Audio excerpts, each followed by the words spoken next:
अच्छा, एक चीज़ बताऊं आपको। परिवार की जिम्मेदारियों के आगे भूत प्रेत नहीं दिखते। हकीकत है ये। अगर आपके कांधों पर जिम्मेदारियां हैं ना, तो आप भूत प्रेत को भी थोड़ा सा नकार दोगे, इग्नोर कर दोगे कि अभी फ़िलहाल हमारे पास डरने का टाइम नहीं है, घर परिवार के लिए बहुत कुछ करना है। अजीब लगेगी बात कि नितिन ये कैसी बात हुई, बताऊंगा। नमस्कार, हर हर महादेव, जय भोलेनाथ। आपका स्वागत है आपके खुद के यूट्यूब चैनल पर जिसका नाम है चाचा के फैक्ट्स। मैं नितिन हूँ। आज जो कहानी है ये सुधीर की है और ये दिल्ली से है। कहते हैं कि नितिन, जो लोग नहीं मानते ना माने, लेकिन मेरी ज़िंदगी में जो 3 दिन भयानक परिवर्तन हुआ उसकी वजह से मेरे घर में बहुत सारी खुशियाँ भी आईं और मेरे लिए एक चिंता का विषय भी बन गया। इनको उस प्रेत की तरफ से एक चेतावनी थी।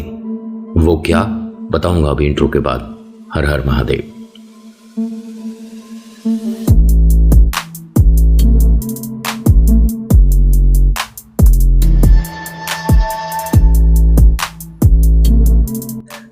कहानी शुरू करने से पहले एक छोटी सी रिक्वेस्ट है कि पसंद आती है तो please hit the like button. कुछ कहना चाहते हैं तो कमेंट करिएगा, लिखिएगा जय श्री राम, आपका नाम, आपकी जगह, कहाँ से वीडियो देख रहे हो। और सब्सक्राइब कर सकते हैं अगर आपको कहानियों में रुचि है, कहानियाँ देखना पसंद है। तो मैं फैक्ट्स, ईश्वर से जुड़े चमत्कार, रोचक पौराणिक कथाएँ और ये जो आज मैं आपको सुना रहा हूँ, तीसरी शक्ति के प्रकोप, यानी भूत प्रेत आत्माओं से जुड़े कुछ ऐसे किस्से, कुछ ऐसी बातें जो लोगों ने अपनी रियल लाइफ में एक्सपीरियंस करे हैं। सुधीर जी एक ऐसे परिवार के मुखिया हैं जिसमें हर कोई इन पर आसरतू है, हर कोई इन पर डिपेंड है, ठीक है। तो इनको ना मतलब समय ख़राब करने का समय नहीं मिलता। समझाऊं? दोस्तों के साथ जाना, घूमना, मौज मस्ती करना, कभी छोटी मोटी पार्टी कर लेना, इनके पास वक्त नहीं है। और हाँ, इनके पास काम भी नहीं है। ये दिल्ली में जो भगीरथ पैलेस है वहाँ पर जॉब करते हैं और वो भी डेली वाली। ऐसा नहीं कि महीने का कुछ काम बंधा हुआ है। जिस दुकान पर पहुँच गए, जहाँ पर कुछ काम मिला वो कर लिया। दिन की दिहाड़ी बन गई, 200-300 रुपये बन गए, या ये कह सकता हूँ कि घर की ज़रूरतें पूरी हो रही हैं। इनके घर में इनके 3 बच्चे हैं, तीनों ही छोटे हैं अभी, और अम्मा बाबूजी रहते हैं। ये इनकी वाइफ और छोटी बहन भी रहती है। परिवार बहुत बड़ा।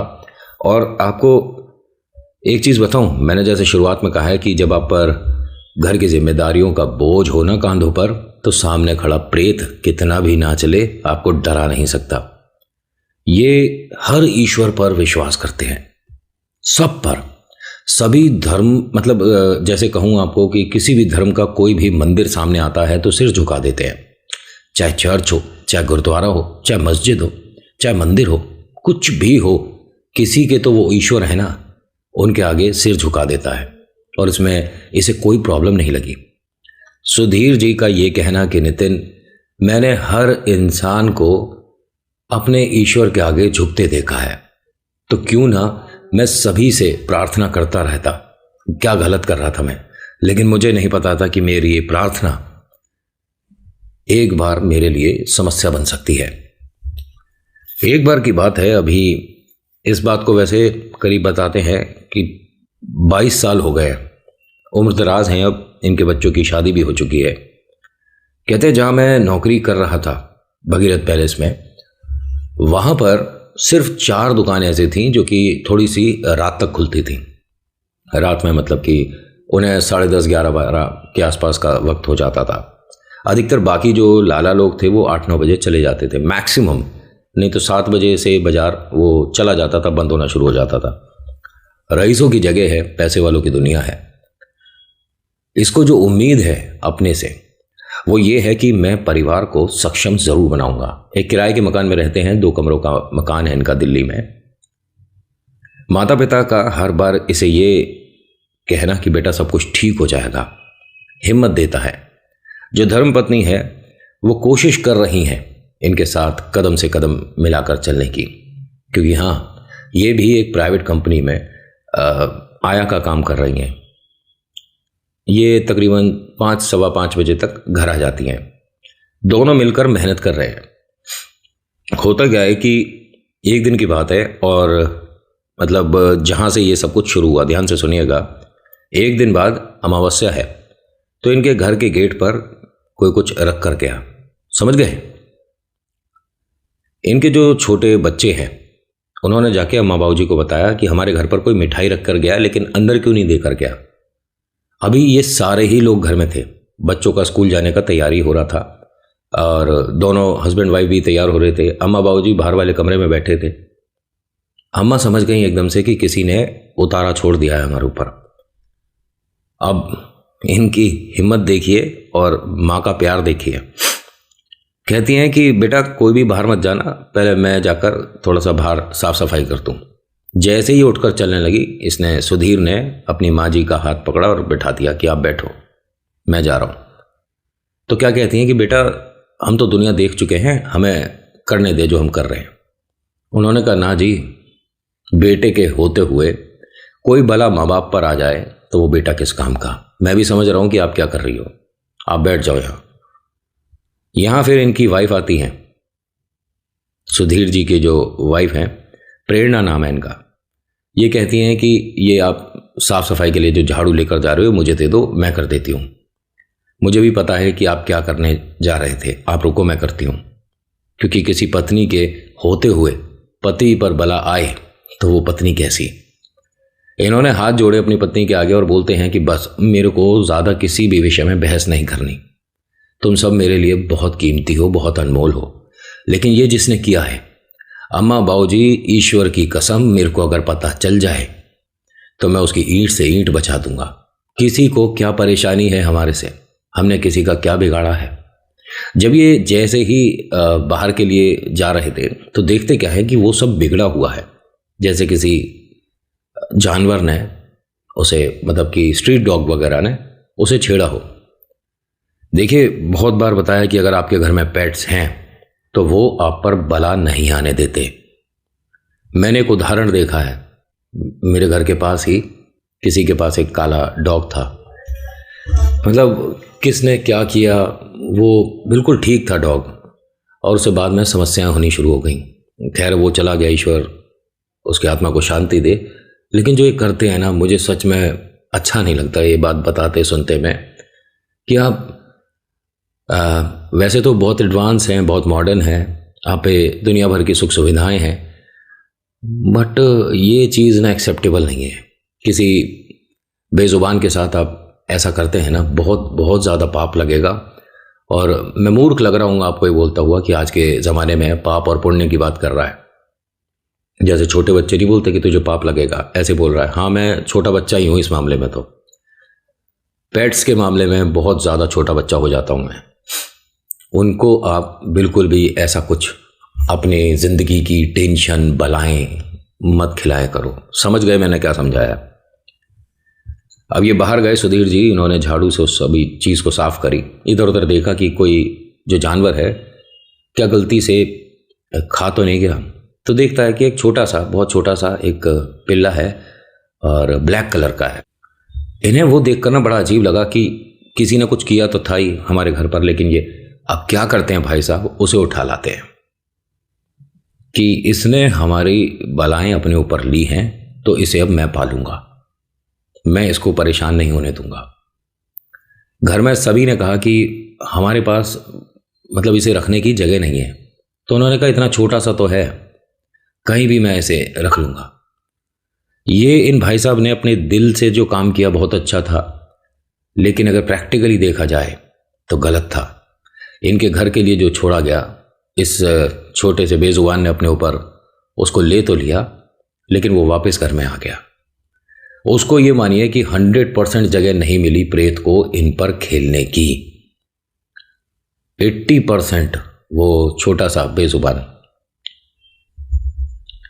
उसे अपने ऊपर जगह दे देता है। एक और क्लियर करूं, जैसे आप जानते ही हैं कि पशुपतिनाथ कौन है, महादेव। इन पर जब भी बलाएं आई हैं तो बहुत बार देखा गया है कि इन पर से समस्या हटती भी हैं। बहुत रेयर चांसेस हैं कि ये हमारा साथ छोड़ देते हैं, लेकिन ऐसा बहुत रेयर है। अगर बिल्कुल ही किसी ने हंडिया ही छोड़ रखी है तो भैया, चाहे इंसान हो चाहे बेजुबान हो, कोई भी हो, उसका तय हो जाता है काम। ठीक है, और मैं चीज़ें ना कुछ क्लियर खुलकर नहीं बोलता हूँ, उसे आपको समझना पड़ेगा। जस्ट बिकॉज हर बार बोल दिया कि एल्गोरिथम का भी हिसाब किताब होता है भाई, सब कुछ देख कर चलना पड़ता है। घर में बच्चे तीनों बहुत ज़्यादा खुश हैं। हमारा नया दोस्त आया है, उसको बहुत लाड़ प्यार मिला, उसे खाने को रोटी मिली और वो भी बहुत ज़्यादा खुश है इस परिवार में आकर। अब जब ये यहाँ से घर के लिए निकल रहे थे तो वो जितनी देर से यहाँ पर आया हुआ था वो मतलब उसने भौंका ही नहीं था, ठीक है। लेकिन ये जैसे ही सुधीर जी गेट पर पहुंचे उसने 2-3 बार भौंका। तो ये एकदम उसे देखकर रुके और कहते हैं कि अरे क्या हुआ, चुप हो जा, ऐसे शोर मचाएगा तो तुझे घर से बाहर कर देंगे। लेकिन भाई साहब वो लगातार, इन्हें अंदर आना पड़ा ज़बरदस्ती, वरना ये तो ऑफिस के लिए मतलब अपने वहाँ काम के लिए जा रहे थे। जैसे ही ये गेट खोलकर अंदर आए हैं और उसे प्यार करने लगे तभी इनकी गेट पर एक गाड़ी आकर लगी बहुत तेज। मतलब कोई गाड़ी डिसबैलेंस हो गई और इतना भयानक एक्सीडेंट था कि अगर ये गेट के उधर होते तो हाँ बहुत दिक्कत हो सकती थी, हो सकता है कि इनके साथ अनहोनी हो जाती। जैसे ही इन्होंने ये चीज़ देखी, अम्मा बाबूजी आए, सब लोग आए, अड़ोस पड़ोस के लोग इकट्ठे हो गए कि अरे क्या हुआ है। ये इनके घर के गेट को मतलब गेट एक तरह से पूरा ही तोड़ दिया उस गाड़ी ने। जो इनकी धर्मपत्नी है उन्होंने आकर उस छोटे से बेजुबान को गोदी में उठा लिया, प्यार करती हैं बहुत सारा और कहती हैं कि आज से इसका नाम लकी है, इसने हमारी ज़िंदगी बचा दी। और उन्हें सच में यकीन नहीं हो रहा कि मैं जाता हुआ रुका हूं और इसने एक तरह से मुझे ज़बरदस्ती बुलाया है। अम्मा बाबूजी की बहुत बहुत अच्छा हुआ है कि तुम गेट पर नहीं थे। और मतलब किसी को यकीन नहीं हो रहा था जब इसने लोगों को बताया ना। देखो मैं तो सबकी बातों पर भरोसा करता हूँ, जब सुधीर ने बताया था तो किसी ने नहीं माना कि ऐसा हुआ होगा, सिर्फ मन से बातें बना रहे हैं, क्योंकि जब लोग पेट्स को प्यार करते हैं तो वो अपने मन से इनकी अच्छी अच्छी बातें बना देते हैं। लेकिन ऐसा नहीं है, बच्चे भी इतने ज़्यादा खुश हैं उसे देखकर कि पापा मम्मी को बहुत प्यारा है। वैसे अम्मा बाबूजी मना कर रहे थे लेकिन उसकी शक्ल इतनी प्यारी थी, इतना सुंदर सा था कि उनका भी दिल पिघल रहा था उसे देखकर। ये हर बार ना इन्हें कुछ ना कुछ हिंट देता था, इनके घर में खुशी आ रही हो, इनके घर में कोई टेंशन आने वाली हो, ये एकदम इसकी ना मतलब हाव भाव बदल जाते थे और ये चीज़ें इनको नोटिस होने लग गई। इन्हें पता चलने लग गया कि हमारे घर में है। और एक चीज़ में आप ना गूगल करके देख लेना, गाय और डॉग्स, इन्हें पूर्ण आभास हो जाता है, मतलब कुछ वक्त पहले का इन्हें एहसास हो जाता है। ये 100% बोल रहा हूँ मैं, आपको यकीन ना हो कि तू पेट लवर है इसलिए बोल रहा है, तुझे जानवर पसंद है इसलिए बोल ना, मेरे को उनसे लगाव है, दिल से है, बचपन से है। जब मैं 4th स्टैंडर्ड में था, 4th कक्षा में, ठीक है, मैं तब से पेट्स के साथ हूँ, तब से पाल रहा हूँ। और हाँ, कोई ऐसी ब्रीड नहीं होगी जो ना छोड़ी हो, और स्ट्रीट डॉग्स भी ऐसा नहीं कि नहीं पाले, खूब मैंने अडॉप्ट करे, खूब प्यार करा। और आज अब जानते ही हैं आप सब कि मेरे पास एक शैतान है और वो बहुत ही ज़्यादा शैतान है। इतने सारे निशान दिखाऊंगा, ये देखो, अभी ये दिख रहा है रॉटवेलर है मेरे पास अभी, और बिल्कुल नासमझ है, उसे नहीं पता क्या करना है। उसे ये पता है कि ये भैया का हाथ है, इसे खा जाओ, बस इतना ही पता है उसे। अभी बहुत छोटा है इसलिए अभी ट्रेनिंग वगैरह नहीं करा रहा हूँ, जब थोड़ा सा बड़ा होगा उसे ट्रेंड कराएंगे, फिर उसकी हरकतें दिखाएंगे आपको। इनके घर में इसके साथ बहुत प्यार से अब समय शुरू हो चुका था। इनके काम में थोड़ी सी वृद्धि होने लग गई थी। ये कह सकते हैं कि इनके घर में इसके आने के बाद समय पलट गया। एक बार की बात है, ये रात में नौकरी पर थे तो इन्हें कुछ माल एक ट्रक में से अनलोड करना था। इनके साथ साथ 4 लड़के और थे जो सभी लोग काम कर रहे थे। इनका ये कहना है कि मैंने एक औरत को उस ट्रक में मतलब बॉक्सेस के पास बैठे हुए देखा। मैं अंदर आकर साहब को बताने आया तो सब लोग मुझ पर हंसने लग गए कि अरे बेकार की बातें मत कर कि तेरे को एक ट्रक में औरत दिखी है, कहाँ दिखी है, दिखा। अब सब लोग आए देखने तो वहाँ कुछ भी नहीं, लेकिन एक वहाँ पाजेब मिली। ध्यान से सुनना। इन्होंने पूछा उस ट्रक ड्राइवर से कि भैया ये पाजेब कैसी है, तो उसका ये कहना था कि अभी कुछ दिन पहले हम एक जगह से दूसरी जगह गए थे, गांव के काफ़ी लोग, तो मेरे ट्रक में भी करीब 25 लोग थे ही, किसी शादी ब्याह में गए थे, तो हो सकता है किसी की रह गई हो, या आप मुझे दे दो, मैं उन सभी में से किसी से पूछ कर वापस कर दूंगा। तो लाला जी ने कहा कि नहीं, जब तू माल भर रहा था इसमें तब नहीं दिखी? उसने कहा ध्यान नहीं दिया होगा जी, क्या हो गया, हमें इतना ध्यान नहीं रहता, हम तो फटाफट माल चढ़ाया और ले आए। उन्होंने कहा नहीं ऐसा है, हम तेरे को नहीं देंगे, जिसको ये सबसे पहले दिखी है ये उसकी हो गई, चाहे इसे वो रखे चाहे बेचे, 2 रुपये आएंगे वो उसके। तो सब ने कहा कि भाई साहब कमाल है, फिर तो सुधीर तेरी तो मौज आ गई भाई, कुछ नहीं तो कुछ नहीं, तेरे को 100 200 300 रुपये तो मिल ही जाएंगे। सुधीर ने कहा हाँ ये बात तो है। सुधीर ने वो पजेब ले ली और उसके मन में एक बात आई कि ऐसी पजेब सुनार को देकर दूसरी भी बनवा लूंगा, ठीक है, और अपनी जो धर्मपत्नियों से गिफ्ट कर दूंगा। अब होता क्या है, जब ये यहाँ से चल रहे थे और इनका पैदल पैदल का जो समय था तकरीबन आधे घंटे का होता था, उसके बाद बस हो गई, ट्रेन हो गई, इन सुविधाओं के साथ ये घर पहुँचते थे। अब होता क्या है कि ऐसी जगह पर जैसे ढाबे वगैरह होते हैं, यहाँ पर रखी मिठाई, यहाँ पर रखे लड्डू, आज की डेट में तो आपको नहीं दिखेंगे, लेकिन उस वक्त होते थे। चाय की टपरी पर थोड़े से लड्डू हैं, हाँ होते हैं, आप भी देखिएगा आपके घर के आसपास अगर कोई चाय की टपरी है तो वो हाथ के बने कुछ अलग से लड्डू होते हैं कि उस टाइम में ना इतना हाइजीन वाली बात नहीं हुआ करती थी। आज की डेट में तो चाय की टपरी पर आपको लड्डू वगैरह नहीं दिखेंगे, लेकिन जहाँ ये खड़े थे वहाँ इन्होंने देखा कि कुछ लड्डू भी हैं, कुछ रस वगैरह हैं, तो घर के लिए ले चलता हूँ, कितना ही घर पर मिठाई आती है। इन्होंने कुछ जो लड्डू लिए, 3 या 4 लड्डू लिए थे, वो एक पैकेट में करे, पैकेट में करने के बाद उसे अच्छे से रोल करा, अच्छे से उसे बिल्कुल मतलब कि बाहर की धूल वूल ना लगे, करने के बाद जो इनका थैला था उसमें रख दिया। रखने के बाद जब ये घर पहुंचे, थैला इन्होंने खूंटी पर टांग दिया, जो पाजेब थी वो भी उसी थैले में थी, मतलब इन्हें ध्यान नहीं रहा कि अपने धर्मपत्नी से छुपानी है। जब खाना वगैरह सबने खा लिया तो एकदम ध्यान आया कि अरे मैं तो झोले में वो लड्डू लाया था, तो कहते हैं कि जाकर वो लड्डू निकाल लो।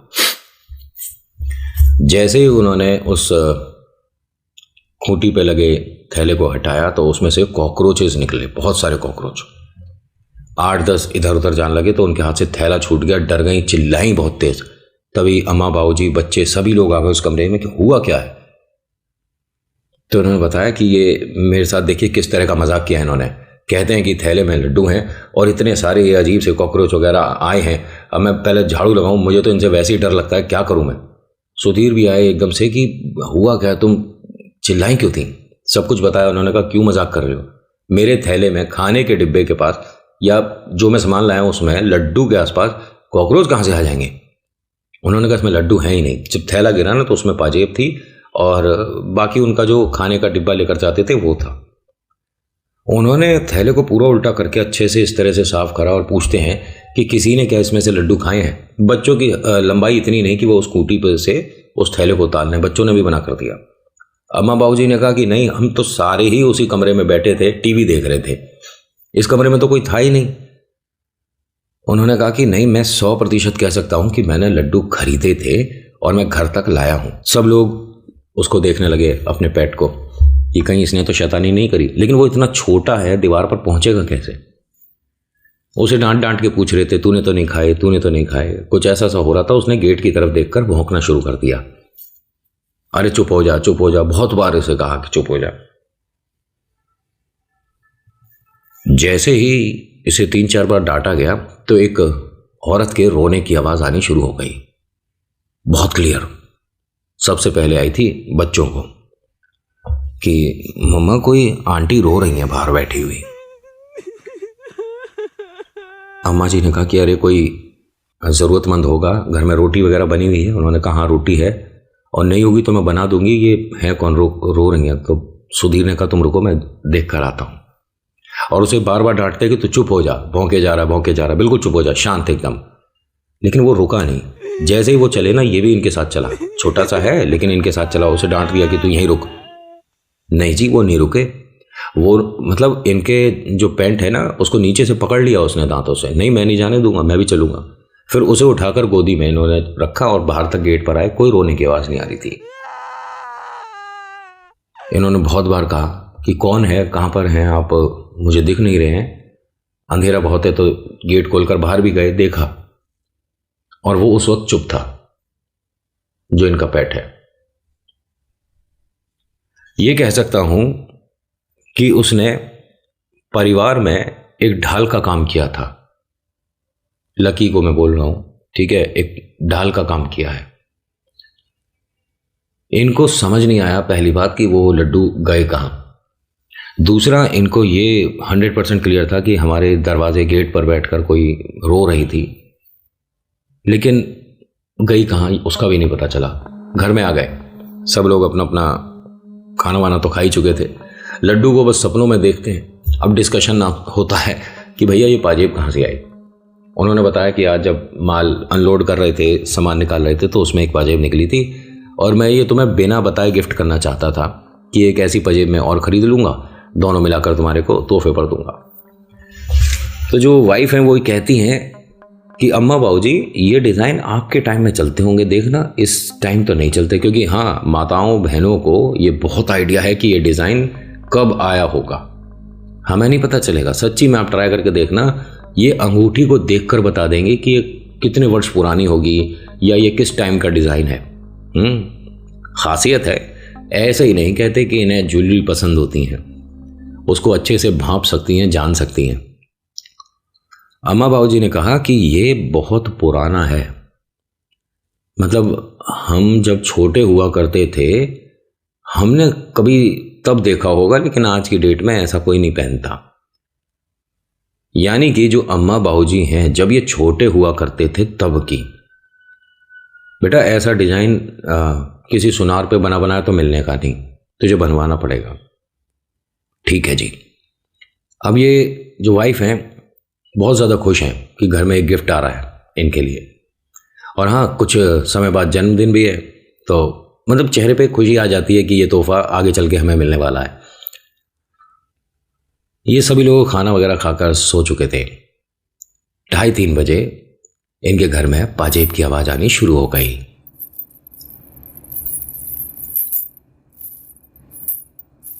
अम्मा बाबूजी ने अपने कमरे से ये आवाज़ दी कि बिटिया अब सो जा, इसे बाद में ही देख लियो कि कैसी है, बार बार तू उसे छेड़ रही है ना, तो आवाज़ आ रही है तो हमें नींद नहीं आएगी ऐसे। वो भी सुन रही थी, सुधीर जी भी सुन रहे थे, और सुधीर और इनकी धर्मपत्नी ने एक दूसरे को देखा कि मैंने पाजेब को छुआ तक नहीं है, घर में आवाज़ आ रही है। अम्मा बाबूजी का ये कहना कि शायद मैं उस पाजेब को बार बार देख रही हूँ पलट पलट के, तो वो आवाज़ आ रही है। ये दोनों यहाँ चुप करके मतलब अपने ऐसे एक क्वेश्चन के साथ लेटे रहे कि ये क्या हो रहा हमारे घर में। पाजेब की आवाज़ 100% आ रही है, लेकिन पाजेब तो वहाँ सिरहाने रखी है। हस्बैंड से कहते हैं कि इस पाजेब को आप दे आइएगा, ये ठीक नहीं है। तो कहते हैं कि हमारे घर में ये हो क्या रहा है। तभी इन्हें याद आया कि अभी उसे अपने छोटे से नन्हे से बेजुबान को, मतलब जो इनका लकी है पेट, उसे रोटी डालना भूल गए। अब ये उठती हैं तो देखती क्या है कि वो रसोई की तरफ चेहरा करके चुपचाप बैठा हुआ है। जैसे ही एक कदम चली तो उसने, लकी ने इन्हें पलट कर देखा, फिर गुर्राने लग गया, इनकी तरफ नहीं रसोई की तरफ देखकर, कि यानी कि यहां नहीं जाना है, यहां कुछ है। इन्होंने उसे बस अच्छा हट जा, बीच में से हट जा, मैं तेरे को रोटी देती हूं। इसने उनका पैर मतलब जो था वो एक तरह से पकड़ के खींचने लग गया कि नहीं आप नहीं जाओगे। थोड़ा हल्ला गुल्ला सा हुआ तो ये भाई साहब भी उठ गए। सुधीर उसे गोदी में उठाते हैं कि क्यों शैतानी कर रहा है, तेरी रोटी ला रहे हैं ना। वो रसोई से रोटी लाई, इसे बिठाकर अपने हाथ से निवाला बना बनाकर रोटी खिलाई, और ये भी यहाँ बच्चों के पास आकर पैरों के पास लेट गया। सबसे जल्दी सोता यही था वैसे तो, लेकिन आज ये सो नहीं रहा है। ये पाजेब की आवाज़ 2:30-3 बजे दोबारा आई। सबसे पहले ये उठा, उसके बाद सुधीर जी उठे, फिर इनकी वाइफ उठती हैं। इनके कमरे की इन्होंने लाइट ऑन करी। इनके घर में आदमी की आवाज़ आने लग गई जो कि इनके घर की नहीं है। कोई बात कर रहा है बहुत क्लियर, शब्द एक नहीं समझ आ रहा था इन्हें कि क्या हो रहा है। ये अम्मा बाबूजी के कमरे में गए तो वो भी जागे हुए हैं। मतलब इनमें से किसी के पास कोई शब्द नहीं है, लेकिन इनके घर में आवाज़ आ रही है। बच्चे तीनों सो रहे थे। जो इनका डॉगी है, पेट जो है, वो मतलब कुछ अजीब सी एक्टिविटी करनी शुरू कर चुका था। वो करहा रहा था, ये बहुत बड़ी बला अपने ऊपर ले रहा था। लेकिन सुधीर जी ने ऐसा होने नहीं दिया। बताऊंगा अगले भाग में। आज की कहानी में इतना ही। कैसी लगी बताना जरूर। अच्छी लगी तो लाइक करिए, शेयर करिए, कमेंट में लिखिएगा जय वीर बालाजी महाराज, आपका नाम आपकी जगह। So thank you so much for watching. मेरा नाम नितिन है। मुलाकात करूंगा आपसे एक अगली वीडियो में। हर हर महादेव, जय भोलेनाथ, धन्यवाद।